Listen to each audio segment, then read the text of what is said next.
ಯೋಹಾನನು ಬರೆದ ಮೊದಲನೇ ಪತ್ರಿಕೆ ಅಧ್ಯಾಯ 5. ಕ್ರಿಸ್ತರಲ್ಲಿ ನಂಬಿಕೆಯಿಟ್ಟವರು ಲೋಕವನ್ನು ಜಯಿಸುತ್ತಾರೆ.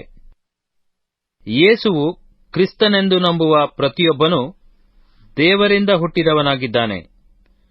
ಯಾವನು ಹುಟ್ಟಿಸಿದ ತಂದೆಯನ್ನು ಪ್ರೀತಿಸುತ್ತಾನೋ ಅವನು ತಂದೆಯಿಂದ ಹುಟ್ಟಿದವರೆಲ್ಲರನ್ನೂ ಪ್ರೀತಿಸುತ್ತಾನೆ.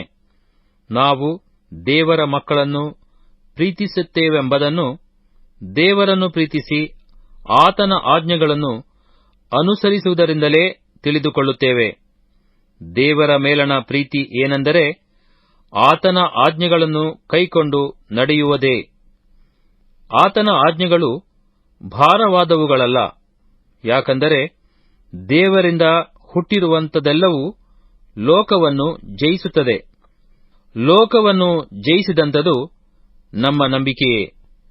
ಯೇಸುವು ದೇವರ ಮಗನೆಂದು ನಂಬಿದರೆ ಅಲ್ಲದೆ ಲೋಕವನ್ನು ಜಯಿಸುವವರು ಇನ್ನಾರಿದ್ದಾರೆ? ಕ್ರಿಸ್ತನ ಮುಖಾಂತರ ನಿತ್ಯ ಜೀವ ದೊರೆಯುತ್ತದೆಂಬುದಕ್ಕೆ ಸಾಕ್ಷಿಗಳು. ಈತನು ಅಂದರೆ ಯೇಸು ಕ್ರಿಸ್ತನು ನೀರಿನಿಂದಲೂ ರಕ್ತದಿಂದಲೂ ಸಾಕ್ಷಿ ಹೊಂದಿದವನು. ನೀರಿನಿಂದ ಮಾತ್ರವಲ್ಲ, ನೀರಿನಿಂದಲೂ ರಕ್ತದಿಂದಲೂ ಸಾಕ್ಷಿ ಹೊಂದಿದವನಾಗಿದ್ದಾನೆ. ಇದಲ್ಲದೆ ಆತ್ಮನು ಸಾಕ್ಷಿ ಕೊಡುವವನಾಗಿದ್ದಾನೆ. ಆತ್ಮನು ಸತ್ಯರೂಪನೇ.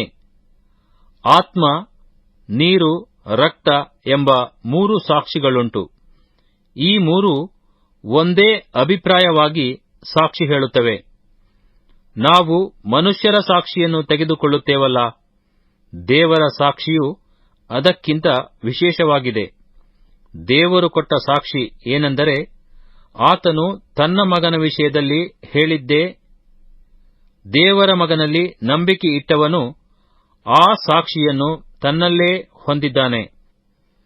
ದೇವರನ್ನು ನಂಬದವನು ಆತನನ್ನು ಸುಳ್ಳುಗಾರನನ್ನಾಗಿ ಮಾಡಿದ್ದಾನೆ.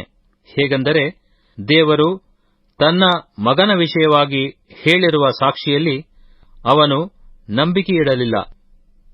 ಆ ಸಾಕ್ಷಿ ಯಾವುದೆಂದರೆ ದೇವರು ನಮಗೆ ನಿತ್ಯ ಜೀವವನ್ನು ಅನುಗ್ರಹಿಸಿದನು.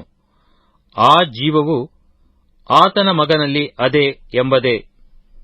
ಯಾವನು ದೇವರ ಮಗನನ್ನು ಅಂಗೀಕರಿಸಿದ್ದಾನೋ ಅವನಿಗೆ ಆ ಜೀವ ಉಂಟು.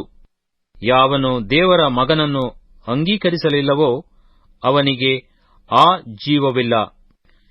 ದೇವಕುಮಾರನಲ್ಲಿ ನಂಬಿಕೆಯಿಟ್ಟವರಿಗೆ ದೃಢನಿಶ್ಚಯವಿರುವುದು.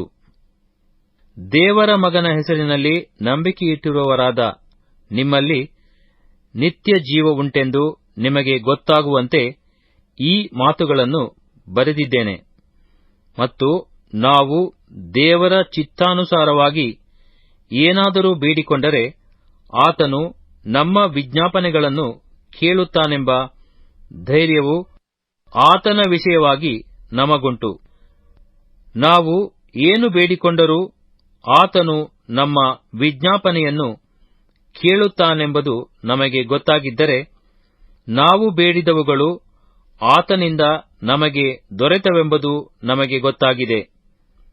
ಯಾವನಾದರೂ ತನ್ನ ಸಹೋದರನು ಮರಣಕರವಲ್ಲದ ಪಾಪ ಮಾಡುವುದನ್ನು ಕಂಡರೆ ಅವನು ದೇವರನ್ನು ಬೇಡಿಕೊಳ್ಳಲಿ. ಆಗ ದೇವರು ಮರಣಕರವಲ್ಲದ ಪಾಪ ಮಾಡುವವರಿಗೆ ಜೀವವನ್ನು ದಯಪಾಲಿಸುವನು. ಮರಣಕರವಾದ ಪಾಪವುಂಟು. ಈ ಪಾಪದ ವಿಷಯವಾಗಿ ಬೇಡಿಕೊಳ್ಳಬೇಕೆಂದು ನಾನು ಹೇಳುವುದಿಲ್ಲ.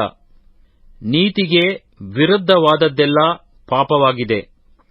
ಆದರೂ ಮರಣಕರವಲ್ಲದ ಪಾಪವುಂಟು. ದೇವರಿಂದ ಹುಟ್ಟಿರುವವನು ಪಾಪ ಮಾಡುವನಲ್ಲವೆಂಬುದು ನಮಗೆ ಗೊತ್ತದೆ. ದೇವರಿಂದ ಹುಟ್ಟಿದಾತನು ಅವನನ್ನು ಕಾಪಾಡುವನು. ಕೆಡುಕನು ಅವನನ್ನು ಹಿಡಿಯುವುದಿಲ್ಲ. ನಾವು ದೇವರಿಂದ ಹುಟ್ಟಿದವರೆಂದು ಲೋಕವೆಲ್ಲವೂ ಕೆಡುಕನ ವಶದಲ್ಲಿ ಬಿದ್ದಿದೆ ಎಂದು ನಮಗೆ ಗೊತ್ತದೆ. ದೇವರ ಮಗನು ಬಂದು ನಾವು ಸತ್ಯವಾಗಿರುವಾತನನ್ನು ಅರಿತುಕೊಳ್ಳುವ ಹಾಗೆ ನಮಗೆ ವಿವೇಕವನ್ನು ಕೊಟ್ಟಿದ್ದಾನೆಂಬುದು ನಮಗೆ ಗೊತ್ತದೆ. ಮತ್ತು ನಾವು ದೇವರ ಮಗನಾದ ಯೇಸು ಕ್ರಿಸ್ತನಲ್ಲಿ ಇರುವವರಾಗಿ ಸತ್ಯವಾಗಿರುವಾತನಲ್ಲಿದ್ದೇವೆ. ಆತನು ಸತ್ಯದೇವರೂ ನಿತ್ಯ ಜೀವವೂ ಆಗಿದ್ದಾನೆ. ಪ್ರಿಯರಾದ ಮಕ್ಕಳೇ, ವಿಗ್ರಹಗಳಿಗೆ ದೂರವಾಗಿರುವಂತೆ ನಿಮ್ಮನ್ನು ಕಾಪಾಡಿಕೊಳ್ಳಿರಿ.